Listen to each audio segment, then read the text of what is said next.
ರಮೇಶ್ ಜಾರಕಿಹೊಳಿ ನಾಗೇಂದ್ರ ಭೇಟಿಯಾಗಿದ್ದಾರೆ CM H D. Kumaraswamy. ಸುಮಾರು 1 ಗಂಟೆ ಕಾಲ ಮಾತುಕತೆ ನಡೆಸಿದ್ದಾರೆ ಸಿಎಂ. ಮೂವರು ನಾಯಕರ ಮಾತುಕತೆಯ ವಿವರ ಟಿವಿ9ಗೆ ಲಭ್ಯ ಆಗಿದೆ. ಉಮೇಶ್ ಜಾಧವ್ ಬಿಜೆಪಿ ಸೇರ್ಪಡೆ ಬೆನ್ನಲ್ಲೇ ಎಚ್.ಡಿ.ಕೆ ಭೇಟಿ ಸಾಕಷ್ಟು ಗಮನ ಸೆಳೀತಾ ಇದೆ ಈ ಬೆಳವಣಿಗೆ. ಉಳಿದ ಅತೃಪ್ತ ಶಾಸಕರ ಮನವೊಲಿಕೆಗೆ ಸಿಎಂ ಈ ಮೂಲಕ ಮುಂದಾಗಿರುವಂಥದ್ದು.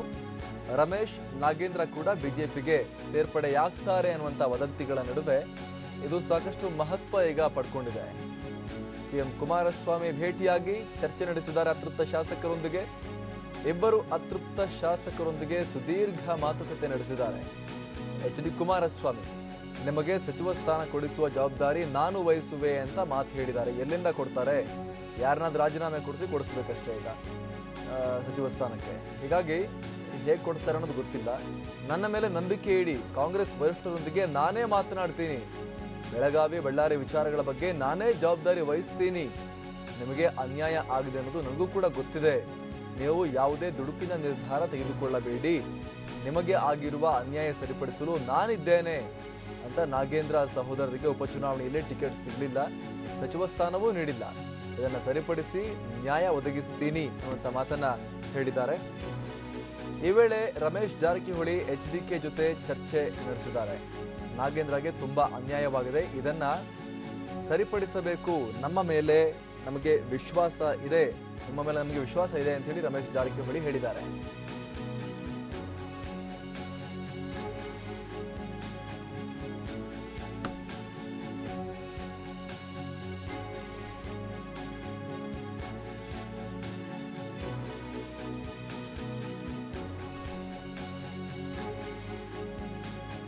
ಇದು ಕುಮಾರಸ್ವಾಮಿ ಸಂಧಾನದ ಕಂಪ್ಲೀಟ್ ಡೀಟೇಲ್ಸ್ ನಾವಿಲ್ಲಿ ಸ್ಕ್ರೀನ್ ಮೇಲೆ ನೋಡ್ತಾ ಇದ್ದೀವಿ. ಅತೃಪ್ತ ಶಾಸಕರು ರಾಜೀನಾಮೆ ಕೊಡಬಹುದು ಅನ್ನುವಂತಹ ಭೀತಿಯ ಹಿನ್ನೆಲೆಯಲ್ಲಿ ಅವರ ಭೇಟಿಯಾಗಿರುವಂತಹ ಸಿಎಂ ಕುಮಾರಸ್ವಾಮಿ ಅವರಿಗೆ ಭರವಸೆಗಳ ಮಹಾಪೂರವನ್ನೇ ಹರಿಸಿದ್ದಾರೆ. ನನ್ನ ಮೇಲೆ ನಂಬಿಕೆ ಇಡಿ, ದಯವಿಟ್ಟು ಹೋಗಬೇಡಿ, ನಾನು ಮಾಡಿಕೊಡ್ತೀನಿ ಅನ್ನುವಂಥ ಮಾತನ್ನ ಸಿಎಂ ಕುಮಾರಸ್ವಾಮಿ ಹೇಳಿದ್ದಾರೆ.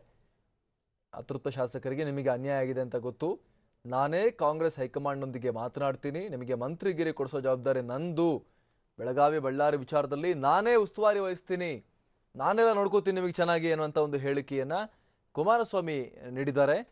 ಮಹೇಶ್ ಕುಮಟಳ್ಳಿ, ರಮೇಶ್ ಜಾರಕಿಹೊಳಿ, ನಾಗೇಂದ್ರ ಇವರನ್ನ ಭೇಟಿಯಾಗಿರುವಂತಹ ಸಿಎಂ ಕುಮಾರಸ್ವಾಮಿ ಅವರಿಗೆ ಸಮಾಧಾನ ಪಡಿಸುವಂಥ ಪ್ರಯತ್ನವನ್ನು ನಡೆಸಿರುವಂಥದ್ದು. ಜೊತೆಗೆ ಅವರಿಗೆ ಅವರ ಬಂಡಾಯದ ಗಾಯಕ್ಕೆ ಮುಲಾಮು ಹಚ್ಚಿ ತಣ್ಣಗೆ ಮಾಡುವಂಥ ಒಂದು ಪ್ರಯತ್ನವನ್ನು ಇಲ್ಲಿ ಸಿಎಂ ಕುಮಾರಸ್ವಾಮಿ ನಡೆಸಿದ್ದಾರೆ. ಇದರ ಪರಿಣಾಮ ಎಷ್ಟು ಬೀಳುತ್ತೆ, ಅತೃಪ್ತ ಶಾಸಕರು ಇಷ್ಟಕ್ಕೆ ಸಮಾಧಾನಗೊಂಡು ಸುಮ್ಮನೆ ಆಗ್ತಾರಾ, ಎಲ್ಲವೂ ಕೂಡ ಇನ್ನು ಕಾದು ನೋಡಬೇಕಾಗಿರುವಂಥ ವಿಚಾರ. ಆದರೆ ಸದ್ಯಕ್ಕೆ ಕುಮಾರಸ್ವಾಮಿ ಭಾರೀ ಭರವಸೆಗಳ ಮಹಾಪೂರವನ್ನೇ ಹರಿಸಿ ಬಂದಿದ್ದಾರೆ. ಅದರಲ್ಲೂ ಕೂಡ ಪ್ರಮುಖವಾಗಿ ಇಲ್ಲಿ ಮಂತ್ರಿಗಿರಿ ಕೊಡೋದಕ್ಕೆ ಸಂಬಂಧಪಟ್ಟ ಹಾಗೆ ನಿಮಗೆ ಮಂತ್ರಿಗಿರಿ ಕೊಡಿಸುವ ಜವಾಬ್ದಾರಿ ನನ್ನದು ಅನ್ನುವಂಥ ಮಾತನ್ನ ಇಲ್ಲಿ ಹೇಳಿದ್ದಾರೆ. ನಾಗೇಂದ್ರಗೆ ಹಾಗೂ ಅವರ ಸಹೋದರನಿಗೆ ಅನ್ಯಾಯ ಆಗಿದೆ ಅನ್ನುವ ಮಾತನ್ನು ಕೂಡ ಒಪ್ಕೊಂಡಿದ್ದಾರೆ. ಉಪಚುನಾವಣೆಯಲ್ಲಿ ಟಿಕೆಟ್ ಸಿಗಲಿಲ್ಲ ನಾಗೇಂದ್ರ ಸಹೋದರಗೆ, ಆದರೆ ನಮಗೆ ನಿಮ್ಮ ಮೇಲೆ ವಿಶ್ವಾಸ ಇದೆ, ನಿಮಗೆ ಏನಾಗಬೇಕು ಅದನ್ನು ನಾವು ಮಾಡಿಕೊಡ್ತೀವಿ ಅನ್ನುವಂಥ ಮಾತನ್ನ ಕುಮಾರಸ್ವಾಮಿ ಹೇಳಿದ್ದಾರೆ. ಮಂತ್ರಿಗಿರಿ ನಾನು ಕೊಡಿಸ್ತೀನಿ, ಹೈಕಮಾಂಡ್ ಜೊತೆ ನಾನು ಮಾತನಾಡಿ ನಿಮಗೆ ಮಂತ್ರಿಗಿರಿ ಕೊಡಿಸ್ತೀನಿ ಅನ್ನುವಂಥ ಒಂದು ಭರವಸೆಯನ್ನು ಕೂಡ ಇಲ್ಲಿ ಕುಮಾರಸ್ವಾಮಿ ಅತೃಪ್ತರಿಗೆ ನೀಡಿದ್ದಾರೆ.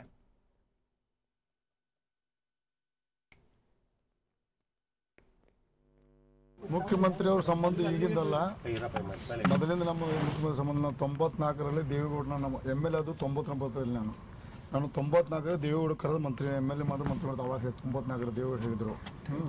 ಅದು ಹಳಿ ಸಂಬಂಧ ಇದೆ. ಕಳೆದ 2-3 ತಿಂಗಳಿಂದ ನಡೆದಂಥ ಘಟನೆಗೆ ಭಾಳಷ್ಟು ಸಲ ಕುಮಾರಸ್ವಾಮಿ ಅವರು ಅಲ್ಲಿ ಅವ್ರ ಭೇಟಿಯಾಗಿದ್ದೆ, ನಮ್ಮ ಭಾಳಷ್ಟು ಮಾತಾಡಿದ್ದೀವಿ. ಆದರೆ ಈ ಕೆಲವು ವಿಷಯ ಬಹಿರಂಗ ಹೇಳಕ್ಕೆ ಬರೋದಿಲ್ಲ. ಈಗ ಅದನ್ನು ನಮ್ಮ ಕಾಂಗ್ರೆಸ್ ಮೇಲೆ ಅಸಮಾಧಾನ ಇದೆ, ಇವತ್ತಿಗೂ ಮುಗಿದಿಲ್ಲ. ಆದರೆ ಪಕ್ಷ ಬಿಡುವಂಥ ಹಂತಕ್ಕೆ ನಾವು ಹೋಗಿಲ್ಲ.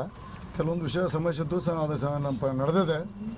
ಮತ್ತು ಈ ಸಂಬಂಧದಲ್ಲಿ ಹೆಚ್ಚಿಗೆ ನಾವು ಹೇಳೋದಿಲ್ಲ. ಕುಮಾರಸ್ವಾಮಿ ಬಂದು ಭಾಳಷ್ಟು ವಿಷಯ ಚರ್ಚೆ ಮಾಡಿದ್ದೇವೆ ಎಲ್ಲ. ಅದನ್ನು ನಾ ಮತ್ತೊಂದು ಕೆಲವೊಂದು ದಿನದಲ್ಲಿ ಹೇಳ್ತೀನಿ, ಈಗ ಹೇಳೋಕ್ಕಾಗಲ್ಲ. ದಯವಿಟ್ಟು ನಮ್ಗೆ ಹೆಚ್ಚಿಗೆ ಹೇಳಿ.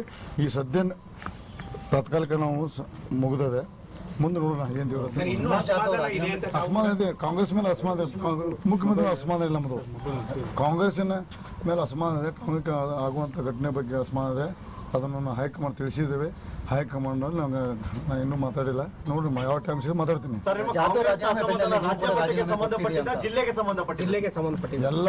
ಎಲ್ಲ ಗ್ರಾಮ ಹಿಡಿದು ಜಿಲ್ಲೆ ರಾಜ್ಯಕ್ಕೆ ಬರ್ತದೆ. ಗ್ರಾಮದಲ್ಲಿ ಸಮಸ್ಯೆ ಇದ್ದು ರಾಜ್ಯಕ್ಕೆ ಬರ್ತೈತೆ. ಅದೇ ಸಂಬಂಧ ಎಲ್ಲ ಕಡೆ ಒಂದು ಸಮಸ್ಯೆ, ಎಲ್ಲ ಕಡೆ ಸಮಸ್ಯೆ ಆಗಿದೆ. ನಡೆದಿದೆ, ನೋಡೋಣ. ದಯವಿಟ್ಟು ಹೆಚ್ಚು ಕಾರಣ ನಾನೇ ಅಷ್ಟೇ. ಇಲ್ಲ, ಹೌದು, ಅದೇ ನೀವು